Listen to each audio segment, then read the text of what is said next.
Once again welcome back to KC's classes. KC's ക്ലാസ്സസിന്റെ മറ്റൊരു എപ്പിസോഡിലേക്ക് എല്ലാവർക്കും സ്വാഗതം. This is Kiran CS. Calicut university BCom BBA 5th semester എക്സാംസിലെ അവസാനത്തെ എക്സാം ആണ് നാളെ നടക്കാൻ പോകുന്നത്. ഫിനാൻസ് സ്പെഷ്യലൈസ് ചെയ്തിട്ടുള്ള കുട്ടികളുടെ ഫിനാൻഷ്യൽ മാനേജ്മെന്റ്. നമ്മൾ ഈ ഒരു സബ്ജക്റ്റിന്റെ ഇമ്പോർട്ടൻറ്റ് ക്വസ്റ്റ്യൻസിന്റെ വീഡിയോ ഉറപ്പായും പ്രതീക്ഷിക്കുന്ന ഓരോ പാർട്ടിലുള്ള ചോദ്യങ്ങളുടെ ഡിസ്കഷൻ ഇതൊക്കെ ചെയ്ത് കഴിഞ്ഞിട്ടുള്ളതാണ്. നെക്സ്റ്റ് കുട്ടികൾ ഏറ്റവും കൂടുതൽ എക്സ്പെക്ട് ചെയ്യുന്നതാണ് ലാസ്റ്റ് ഡേ എക്സാമിനേഷൻ ടിപ്സ്. ഇപ്പോൾ പഠിച്ചുകൊണ്ടിരിക്കുന്ന കുട്ടിയാണെങ്കിലും ഒന്ന് പാസ്സാക്കണമെങ്കിൽ ശ്രദ്ധിക്കേണ്ട കാര്യങ്ങളാണ് നമ്മൾ ഈ ഒരു വീഡിയോയിൽ ഇൻക്ലൂഡ് ചെയ്തിട്ടുള്ളത്.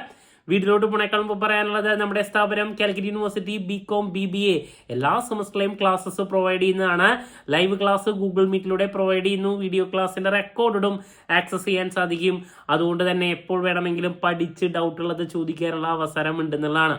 ഇതുവരെയുള്ള നമ്മുടെ റിസൾട്ട്സ് ഒക്കെ സൂപ്പർ റിസൾട്ട്സ് ആണ് കേട്ടോ. സോ നമ്മുടെ ക്ലാസ്സിൽ ജോയിൻ ചെയ്ത് പഠിച്ച് നല്ല മാർക്ക് മേടിക്കാൻ താല്പര്യമുള്ള കുട്ടികൾക്ക് ഡിസ്ക്രിപ്ഷൻ ബോക്സിലുള്ള എൻ്റെ വാട്സപ്പ് നമ്പറിൽ കോൺടാക്ട് ചെയ്യാം, ക്ലാസ്സസ് ആക്സസ് ചെയ്യാം. ഓക്കെ, സോ നമുക്ക് എന്തെങ്കിലും വീഡിയോയിലോട്ട് പോകാം. അപ്പോൾ വീഡിയോയിലോട്ട് പോകുമ്പോൾ നിങ്ങളുടെ അടുത്ത് ആദ്യം പറയാനുള്ള ഒരു കാര്യം, financial management paper, question paper last 1-2 വർഷങ്ങളായിട്ട് അത്യാവശ്യം ടഫസ്റ്റ് ആയിട്ടാണ് കണ്ടുവരാറ്. മറ്റുള്ള പേപ്പേഴ്സ് പോലെ അല്ല ഇപ്പോൾ വരുന്നത്. കഴിഞ്ഞ പ്രാവശ്യത്തെ പേപ്പർ കുറച്ച് ടഫായിരുന്നു. അപ്പോൾ അതുകൊണ്ട് ഇപ്രാവശ്യം എങ്ങനെയായിരിക്കും എന്നുള്ളത് നമുക്ക് അറിയില്ല. നിങ്ങൾ കോൺഫിഡൻ്റ് ആയിട്ട് തന്നെ പഠിച്ചു പോകുക. എന്നാലും ഞാൻ മുൻകൂട്ടി പറഞ്ഞു എന്ന് മാത്രം. കഴിഞ്ഞ 2 വർഷമായിട്ട് കുറച്ചൊരു ഇൻഡയറക്റ്റ് മോഡിലുള്ള ചോദ്യങ്ങൾ പാർട്ട് എയിൽ എസ്പെഷ്യലി കണ്ടുവരുന്നുണ്ട്. ഓക്കെ, സോ എന്നാലും നമുക്ക് പാസ്സാകണമെങ്കിൽ ശ്രദ്ധിക്കേണ്ട കാര്യങ്ങളുടെ ഡീറ്റെയിൽസിലോട്ട് പോകാം. 5 മൊഡ്യൂളായിട്ട് ആസ് യൂഷ്വൽ ഡിവൈഡ് ചെയ്തിട്ടുണ്ട്. അപ്പോൾ അതുകൊണ്ട് തന്നെ നിങ്ങൾ ഏറ്റവും കൂടുതൽ ഫോക്കസ് ചെയ്യേണ്ട ഏരിയാസിലോട്ടാണ് ആദ്യം പോകുന്നത്. സോ നമുക്കറിയാം, നമുക്ക് ജയിക്കാൻ വേണ്ട 35-ന് ഇന്റേണൽ നിങ്ങൾക്ക് 10 കിട്ടിയാൽ ബാലൻസ് 25 മാർക്സ് ഔട്ട് ഓഫ് 80 മേടിക്കാൻ നമുക്ക് ഫോക്കസ് ചെയ്യേണ്ട പാർട്ട് എയും പാർട്ട് സിയും. ഈ 2 പാർട്ടിന്റെ പ്രത്യേകത ഞാൻ പറഞ്ഞു, റിപ്പീറ്റ് ചോദ്യങ്ങളാണ് കൂടുതൽ വരാറ്. പാർട്ട് എ എന്ന് പറയുമ്പോൾ ടഫസ്റ്റ് ചോദ്യങ്ങൾ വന്നാലും അതിൽ ഈസി ആയിട്ടൊരു 5-6 എന്തായാലും കിട്ടും. അപ്പോൾ പാസ്സാകാൻ വേണ്ടിയുള്ള ചോദ്യങ്ങൾ നിങ്ങൾക്ക് എന്തായാലും ലഭിക്കും. ആ ചോദ്യങ്ങൾ ഏറ്റവും കൂടുതൽ വരുന്ന ഏരിയാസ് ആണ്. പിന്നെ ലാസ്റ്റ് മൊമെന്റിൽ പഠിക്കുന്ന കുട്ടികൾ മിനിമം എന്തായാലും ഫോക്കസ് ചെയ്യേണ്ട ചാപ്റ്റേഴ്സ് ആണ് ആദ്യം പറയുന്നത്. അപ്പോൾ ബേസിക് ചാപ്റ്റർ ആയിട്ടുള്ള ആദ്യത്തെ ചാപ്റ്റർ ഫിനാൻഷ്യൽ മാനേജ്മെന്റിന്റെ തിയറിയാണ്. അത് നിങ്ങൾ നിർബന്ധമായും കംപ്ലീറ്റ് ആയി പഠിക്കാൻ ശ്രമിക്കുക. കാരണം ഇതിൽ നിന്ന് ചിലപ്പോൾ essay 2 മാർക്സിന്റെ ചോദ്യങ്ങൾ, പാർട്ട് ബിയിലുള്ള ചോദ്യങ്ങൾ ഒക്കെ മാറി മാറി വരാറുള്ളതാണ്. വളരെ ഈസി ആയിട്ടുള്ള ഒരു ചാപ്റ്ററാണ്. അതുകൊണ്ട് തന്നെ അത് നിർബന്ധമായും പഠിച്ച് അവസാനിപ്പിക്കുക. അതുപോലെ തന്നെ കോസ്റ്റ് ഓഫ് ക്യാപിറ്റലും ലിവറേജും, ഈ 3 ടോപ്പിക്കുകളുടെ പ്രത്യേകത, ഫോർമുലാസ്, ഈ ലിവറേജ് ആണെങ്കിലും കോസ്റ്റ് ഓഫ് ക്യാപിറ്റൽ ആണെങ്കിലും ഫോർമുല പഠിച്ച് അപ്ലൈ ചെയ്താൽ ഫുൾ മാർക്ക് ലഭിക്കും. ഈസിയാണ്.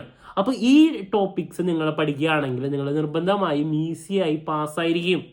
ഓക്കെ, അപ്പോൾ പാർട്ട് എയിൽ നമ്മൾ എന്തായാലും പ്രതീക്ഷിക്കുന്ന 2 മാർക്സിന്റെ ചോദ്യങ്ങളുടെ ഡീറ്റെയിൽസിലോട്ട് പോവുകയാണെങ്കിൽ, ഫിനാൻഷ്യൽ മാനേജ്മെന്റ് എന്താണ് ഫസ്റ്റ് ചാപ്റ്ററിലുള്ളതാണ്. അതിന്റെ ഫീച്ചേഴ്സ്, ലിമിറ്റേഷൻസ്, ഒബ്ജക്റ്റീവ്സ് ഇത് നിർബന്ധമായി നോക്കാം. വെൽത്ത് മാക്സിമൈസേഷൻ എന്താണ്, വാല്യൂ മാക്സിമൈസേഷൻ, പ്രോഫിറ്റ് മാക്സിമൈസേഷൻ, ഈ കൺസെപ്റ്റുകൾ നോക്കാം. ഡിഫറെൻറ്റ് ഡിസിഷൻസ് ഉണ്ട്.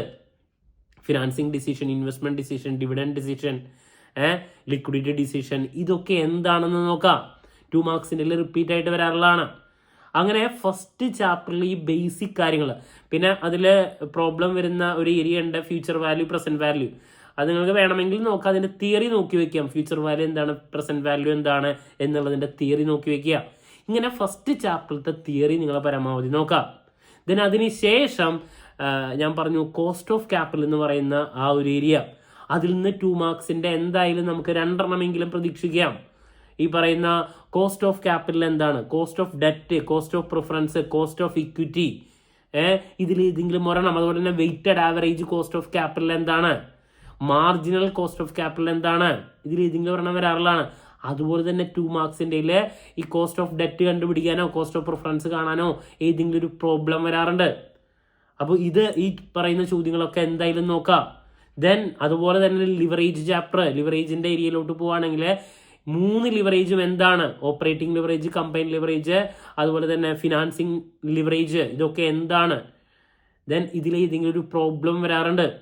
വളരെ ഈസിയാണ് ലിവറേജിന്റെ കാൽക്കുലേഷൻ. അപ്പോൾ ഇതൊക്കെ, പിന്നെ EPS എന്താണ്, EBIT എന്താണ്, ഇതൊക്കെ എന്താണെന്നുള്ളത് ചോദിക്കാറുണ്ട്. അപ്പം ലാസ്റ്റ് മൊമെന്റിൽ പഠിക്കുന്ന കുട്ടികൾ ഈ പറഞ്ഞ കാര്യങ്ങൾ നിർബന്ധമായി നോക്കിയാൽ തന്നെ പാസ് മാർക്കിൻ്റെ അടുത്തായി.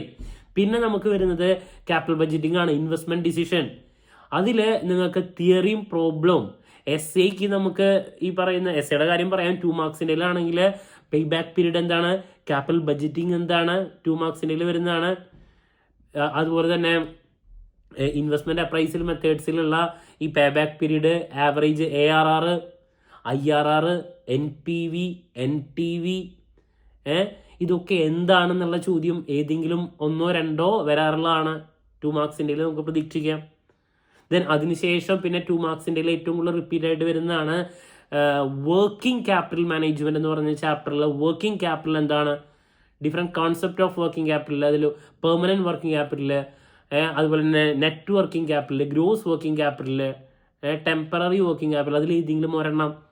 പിന്നെ ഇൻവെൻട്രി ടേൺ ഓവർ റേഷ്യോ എന്താണ്, പിന്നെ ഈ പറയുന്ന ഇൻവെൻട്രി മാനേജ്മെന്റിന്റെ കൺസെപ്റ്റിൽ തന്നെ നമുക്ക് പല കാര്യങ്ങൾ EOQ ഉണ്ട്, ഡിഫറെൻറ്റ് ലെവൽസിനെ പറ്റിയിട്ടുള്ള കാര്യങ്ങളുണ്ട്. അങ്ങനത്തെ ഏതെങ്കിലും ഒരു തിയറി ചോദ്യം വരാറുണ്ട്. എസ്പെഷ്യലി ഇൻവെൻട്രി മാനേജ്മെന്റ് വളരെ ഇമ്പോർട്ടൻ്റ് ആണ്, നിർബന്ധമായും പഠിച്ചിരിക്കണം. ഓക്കെ, പിന്നെ ഹോൾഡിംഗ് ഓഫ് ക്യാഷ് എന്താണ്. അപ്പോൾ അങ്ങനെ വർക്കിംഗ് ക്യാപിറ്റൽ റിപ്പീറ്റ് ആയിട്ട് വരുന്ന ചോദ്യങ്ങൾ ഏതൊക്കെയാണെന്നുള്ളത് ഞാൻ ഓൾറെഡി ഡിസ്കസ് ചെയ്തിട്ടുണ്ട്, അത് നോക്കാം. ഡിവിഡൻഡ് ഡിസിഷനിലോട്ട് പോകുന്ന സമയത്ത് എന്താണ് ഡിവിഡൻഡ് ഡിസിഷൻ, അതുപോലെ തന്നെ ഡിഫറെൻറ്റ് ടൈപ്സ് ഓഫ് ഡിവിഡൻഡ് ഉണ്ട്, സ്ക്രിപ്റ്റ് ഡിവിഡൻഡ്, സ്റ്റോക്ക് സ്പ്ലിറ്റ് എന്താണ്, പ്രോപ്പർട്ടി ഡിവിഡൻഡ് എന്താണ്, പലതരത്തിലുള്ള ഡിവിഡൻഡ്, ഇൻട്രം ഡിവിഡൻഡ് എന്താണ്, അതിൽ ഏതെങ്കിലും ഒരെണ്ണം. പിന്നെ വാട്ടേഴ്സ്, ഗോർഡൻ, ഈ മോഡൽസ് നോക്കാം. പിന്നെ തിയറീസിൽ പിന്നെ വരുമ്പോൾ ക്യാപിറ്റൽ സ്ട്രക്ചർ എന്താണ്, ക്യാപിറ്റൽ സ്ട്രക്ചർ തിയറീസിൽ ഒപ്റ്റിമൽ ക്യാപിറ്റൽ സ്ട്രക്ചർ എന്താണ്. അപ്പോൾ ഇങ്ങനെ ഡിറക്റ്റ് ചോദ്യങ്ങൾ കുറച്ച് ഞാൻ ഓൾറെഡി ഡിസ്കസ് ചെയ്തിട്ടുണ്ട് 2 മാർക്സിൻ്റെ. ഇത് പഠിക്കുന്നത് ഇതിൽ നേരം വേണ്ട. അപ്പോൾ ഇതിൽ നിന്ന് നമുക്ക് എത്ര ടഫസ്റ്റ് പേപ്പർ ആണെങ്കിലും ഒരു 5-6 കിട്ടും. അപ്പോൾ അവിടെ തന്നെ ഞാൻ എപ്പോഴും പറയുന്ന പോലെ തന്നെ ഒരു 12 മാർക്ക് മിനിമം അവിടെ നിന്നായി കഴിഞ്ഞാൽ പകുതി സെക്യൂർഡായി. ഇനി എസ്സേയുടെ ഡീറ്റെയിൽസിലോട്ട് പോകുമ്പോൾ 2 തിയറിയും 2 പ്രോബ്ലമാണ് വരാറ്. അതിലൊരു പ്രോബ്ലം എപ്പോഴും കണ്ടുവരാറ് ഈ പറയുന്ന ക്യാപിറ്റൽ ബഡ്ജറ്റിംഗിൽ നിന്ന് കഴിഞ്ഞ പ്രാവശ്യം NPV, IRR ഒക്കെയാണ്. അതല്ലെങ്കിൽ പേ ബാക്ക് പീരീഡിൻ്റെ പ്രോബ്ലമോ അങ്ങനെ ഏതെങ്കിലും ഒരു പ്രോബ്ലം ക്യാപിറ്റൽ ബഡ്ജറ്റിംഗിൽ നിന്ന് വരാറുണ്ട്. അത് നിങ്ങൾക്ക് സമയം ഉണ്ട്, നിങ്ങൾ ഓൾറെഡി പഠിച്ചിട്ടുണ്ടെങ്കിൽ കോൺഫിഡൻ്റ് ആയിട്ട് അത് പ്രസൻറ്റ് ചെയ്യാം. പിന്നെ വർക്കിംഗ് ക്യാപിറ്റൽ മാനേജ്മെൻറ്റിന് പ്രോബ്ലം വരാറുണ്ട്. വർക്കിംഗ് ക്യാപിറ്റൽ റിക്വയർമെൻറ്റ്സിൻ്റെ കാൽക്കുലേഷൻ മറ്റൊരു പ്രോബ്ലമാണ് എസ്സേക്ക്. പിന്നെ തിയറി ആയിട്ട് പലപ്പോഴും വരാറുള്ളത് നമ്മുടെ ഫസ്റ്റ് ചാപ്റ്റർ ഫിനാൻഷ്യൽ മാനേജ്മെൻറ്റിൻ്റെ ബേസിക്സ് ഉണ്ട്, അതെന്താണ്, അതിൻ്റെ സ്കോപ്പ്, ഇമ്പോർട്ടൻസ്, അത്. ദെൻ വർക്കിംഗ് ക്യാപിറ്റൽ തന്നെ തിയറി, ഇൻവെൻട്രി മാനേജ്മെൻറ്റിൻ്റെ എക്സ്പ്ലനേഷൻ, ഇൻവെൻട്രി മാനേജ്മെൻറ്റ് ടെക്നിക്സിൻ്റെ അതിൻ്റെ എക്സ്പ്ലനേഷൻ ചോദിക്കാറുണ്ട് തിയറി. അതുപോലെ തന്നെ ക്യാപിറ്റൽ സ്ട്രക്ചറിൻ്റെ തിയറി ചോദിക്കാറുള്ളതാണ്. ഡിവിഡൻഡ് ഡിസിഷൻ, അതിൻ്റെ ഫാക്ടേഴ്സ് അഫക്റ്റിംഗ് ഡിവിഡൻഡ് ഡിസിഷൻ പലപ്പോഴും വരാറുള്ളതാണ്. അപ്പോൾ അങ്ങനെ ഈ പറയുന്ന തിയറി ടോപ്പിക്സുകൾ നമ്മൾ നേരത്തെ ഓൾറെഡി പ്രോബ്ലത്തിൻ്റെ പറഞ്ഞില്ല, അതിൻ്റെ ഒക്കെ തിയറി വേർഷൻസും 2 വരാറുണ്ട്. പിന്നെ 2 പ്രോബ്ലം ഞാൻ ഏറ്റവും കൂടുതൽ പ്രതീക്ഷിക്കുന്നത് ക്യാപിറ്റൽ ബഡ്ജറ്റിംഗ്, പിന്നെ വർക്കിംഗ് ക്യാപിറ്റലിൻ്റെ വരാം. നിങ്ങൾക്ക് ഭാഗ്യമുണ്ടെങ്കിൽ ഈ പറയുന്ന cost of capital, weighted average cost of capital എന്ന് പറയുന്നത് പ്രോബ്ലം ആയിട്ട് വരാം. ലിവറേജ് ഒക്കെ പ്രോബ്ലം ആയിട്ട് വന്നാൽ നിങ്ങളുടെ ഭാഗ്യം. ഡിവിഡൻഡ് ഡിസിഷൻ എന്ന് പറയുന്നത് കൂടുതൽ തിയറി ആണ് പലപ്പോഴും കണ്ടുവരാറ്. ചില സമയത്ത് മാത്രമാണ് അതിൽ നിന്ന് പ്രോബ്ലം എസ്സേയിട്ട് കണ്ടുവന്നിട്ടുള്ളത്. ഇനി പ്രാവശ്യം എങ്ങനെയാണെന്ന് അറിയില്ല. അപ്പോൾ കൂടുതൽ എന്തായാലും നമുക്ക് ക്യാപിറ്റൽ ബഡ്ജറ്റിംഗ് ചാപ്റ്ററിൽ നിന്നൊരു പ്രോബ്ലം പ്രതീക്ഷിക്കുന്നുണ്ട്, വർക്കിംഗ് ക്യാപിറ്റലിൽ നിന്ന് പ്രതീക്ഷിക്കുന്നുണ്ട്. പിന്നെ തിയറിയാണ് മറ്റു രീതിയിൽ എക്സ്പെക്ട് ചെയ്യുന്നത്. ലാസ്റ്റ് ഒരു 2-3 വർഷത്തെ ബേസിലാണ് ഞാനിവിടെ ഈ ഒരു സജഷൻ തന്നത്. അപ്പോൾ ഒരു നിവൃത്തിയില്ലെങ്കിൽ മാത്രം തിയറി എഴുതുക, അതല്ലെങ്കിൽ പ്രോബ്ലംസ് അറിയാമെങ്കിൽ അത് എഴുതുക, അതല്ലെങ്കിൽ നമുക്ക് അറിയുന്ന ചോദ്യം ഏതാണെങ്കിൽ അത് പ്രസൻറ്റ് ചെയ്യുക. അപ്പോൾ അറിയുന്ന പോലെ നമ്മൾ 2 ചോദ്യങ്ങൾ അറ്റൻഡ് ചെയ്താൽ ഒരു 10 മാർക്ക് അങ്ങനെയും കിട്ടിക്കഴിഞ്ഞാൽ പിന്നെ പാർട്ട് ബിയുടെ കേസിലോട്ട് പോകുമ്പോഴുള്ള പ്രത്യേകത, നമുക്കവിടെ തിയറി ടോട്ടൽ 8 ചോദ്യങ്ങളിൽ ഒരു 3 തിയറി അല്ലെങ്കിൽ 4 തിയറി വരും, ബാക്കി 4 പ്രോബ്ലംസാണ് കണ്ടുവരാറ്. അതിൽ പ്രോബ്ലം നിർബന്ധമായും ലിവറേജ് ഉണ്ടാവും. അപ്പം നേരത്തെ ഞാൻ 2 മാർക്സിൻ്റെ പറഞ്ഞ ആ സെയിം ടോപ്പിക്ക് തന്നെ ഇവിടെ 5 മാർക്കിൻ്റെ നമുക്ക് കിട്ടും എന്നുള്ളതാണ്. അതുപോലെ തന്നെ കോസ്റ്റ് ഓഫ് ക്യാപിറ്റൽ ചാപ്റ്ററിൽ നിന്ന് cost of debt, cost of preference, weighted average cost of capital, അങ്ങനെ ഏതെങ്കിലും ഒരെണ്ണം പ്രോബ്ലം കിട്ടും. മനസ്സിലാവുണ്ടോ? ഡിവിഡൻഡിൻ്റെ ചില സമയത്ത് ഏതെങ്കിലും ഒരു പ്രോബ്ലം വരാറുണ്ട് 5 മാർക്സിൻ്റെ. അപ്പോൾ അങ്ങനെ ഒരു 2-3 പ്രോബ്ലം എന്ന് പറയുന്നത്. പിന്നെ ഈ വർക്കിംഗ് ക്യാപിറ്റലിൽ നിന്ന് ഇൻവെൻട്രി ടേൺ ഓവർ റേഷ്യോ കണ്ടുപിടിക്കാൻ വേണ്ടിയിട്ടുള്ള ഒരു പ്രോബ്ലം പലപ്പോഴും വരാറുണ്ട്. മനസ്സിലാവുണ്ടോ? അപ്പോൾ ഇങ്ങനെ 2-3 പ്രോബ്ലംസ് വരുന്നത് ഈ ഏരിയാസിലാണ് 5 മാർക്കിൻ്റെ. പിന്നെ തിയറിയാണ്. അത് നേരത്തെ പറഞ്ഞ ഫസ്റ്റ് ചാപ്റ്റർ ബേസിക്സിൽ നിന്നുള്ള പല കാര്യങ്ങൾ, അതുപോലെ തന്നെ ഈ ക്യാപിറ്റൽ സ്ട്രക്ചറിൻ്റെ തിയറി, അതുപോലെ തന്നെ പാർട്ട് ബിയിൽ ക്യാപിറ്റൽ ബഡ്ജറ്റിങ്ങിനെ റിലേറ്റ് ചെയ്തിട്ടുള്ള അതിൽ നിന്ന് തന്നെ പ്രോബ്ലം നമ്മൾ പ്രതീക്ഷിക്കുന്നുണ്ട്. ഈ ബാക്ക് പീരീഡ് കാണാനോ എറർ കാണാനോ അങ്ങനെയൊക്കെ. എന്ന് പറഞ്ഞാൽ പാർട്ട് എയിലും പാർട്ട് സിയിലും പറഞ്ഞ പല കാര്യങ്ങളും, എസ്പെഷ്യലി പാർട്ട് എയിൽ പറഞ്ഞ പല കാര്യങ്ങളും പാർട്ട് ബിയിൽ നിങ്ങൾക്ക് യൂസ്ഫുൾ ആയിരിക്കും. Especially leverage, cost of debt, ആ കാര്യങ്ങളൊക്കെ.